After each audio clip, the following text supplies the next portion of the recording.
The waterless toilet that I have put together with my crew is a separating toilet, like other separating toilets, but the plastic containers that it uses are ordinary containers that you can purchase at Staples, or you can use discarded laundry detergent bottles and such. Because many of the other separating toilets have proprietary plastics from Sweden, which inevitably will start to smell bad, and there's just no way of washing them or the time to do it, and you'd rather toss it and just get some new plastic.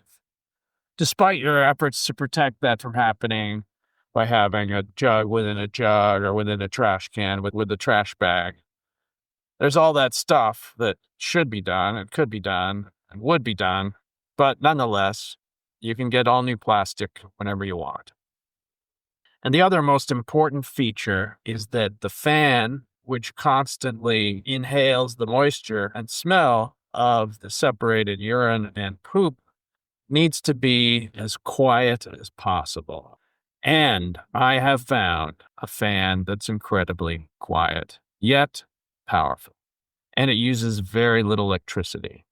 The only caveat is this sort of fan is only available in 110 AC voltage. So you'll have to have an inverter to produce the electricity if you're operating from, let's say, a 12-volt source or something similar in your trailer, in your house that burned down, or at least in the lot from your house that burned down in Altadena or Pacific Palisades, for example. But this fan has been effective at removing smell to the point where people who are unaware that this is a separating toilet have been working and wandering around this toilet without ever realizing what it is or smelling anything in my tests. And it does cause the poop to become hard and dry to the swizzle stick or shish kebab stick test, if you want to test it, which is kind of gruesome. But nonetheless, it's like dog dew on the lawn. In a couple of days, it's hard as a rock. If you need to store it that long, I mean, you could just pick up the bag and throw that away sooner if you like, just like dog dew. But if you don't, it doesn't matter. It piles up and you don't smell it and it dries out. And you may ask, what's the point of separating toilets? Well, the point is when you separate the urine from the poop, it stinks way less also. Once you put them together, they're really a nightmare. So you want to, as much as possible, separate the two things, and then their total smell is much, much less.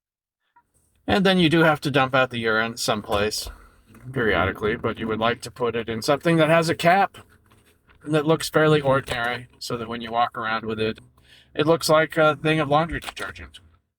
At the moment, I do have like a funnel that adapts to some of the laundry detergent bottles, and the laundry detergent bottles sit inside a very small trash can from Staples, the smallest size, in the smallest version of the toilet. And so you will have the triple layer. You have a trash bag over that trash can. So you have triple catching for any urine spillage. There is a choice of toilet seat styles. There's a normal toilet seat that you can have over it. I recommend the ones that are the elongated toilet seats because the non-elongated just seems too small for me in general. The one that I would give you with it if you ordered it would be a padded one because they're warm in the morning when it's cold. And they might not cut off your circulation, so you won't have a stroke or something or a blood clot. So I do recommend those.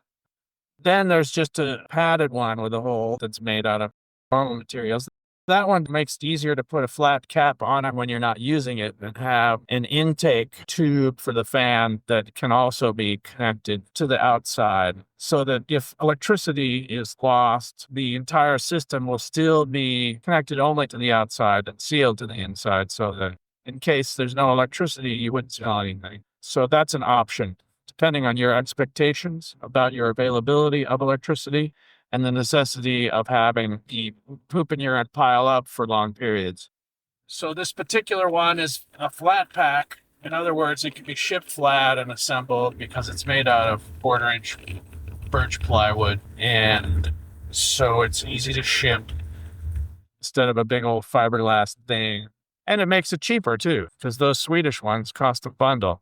And they're noisy. And they have proprietary plastic parts, which begin to stink, and you have to order it from them, and you have to get special trash bags. It's just ridiculous, right? Because you could just go into Walmart or Home Depot and you could get any number of types of trash bags. You can get the ones that are completely biodegradable if you so desire. It seems to me a very simple solution to the waterless toilet that you may need in various scenarios in your do-it-yourself tiny house or your garage or your camping trip in your vehicle of various sorts. In contrast, the systems which come with RVs that are manufactured are so-called blackwater systems, which store all of the material mixed together, and then it goes to a tank.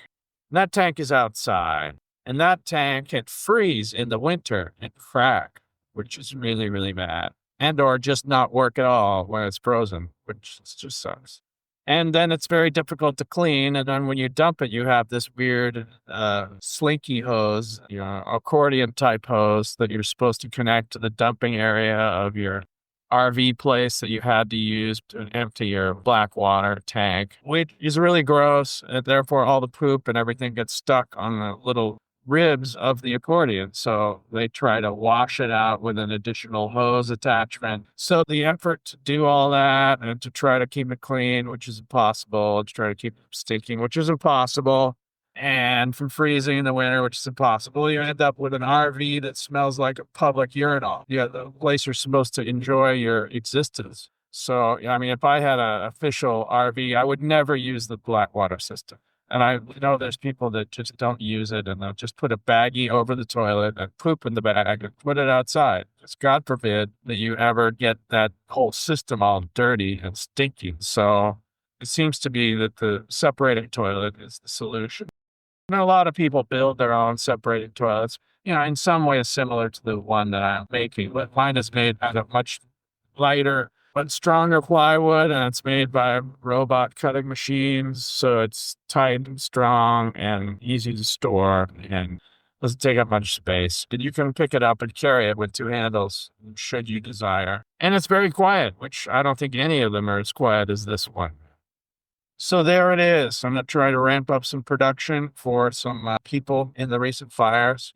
Get some feedback. If I need to make any changes, it's easy for me to supply alternate parts if people are dissatisfied in some aspect. So at least the early production volumes will be a beta test to make it even more perfect. But it isn't a super costly thing. So there it is. Look at the pictures. Send me money.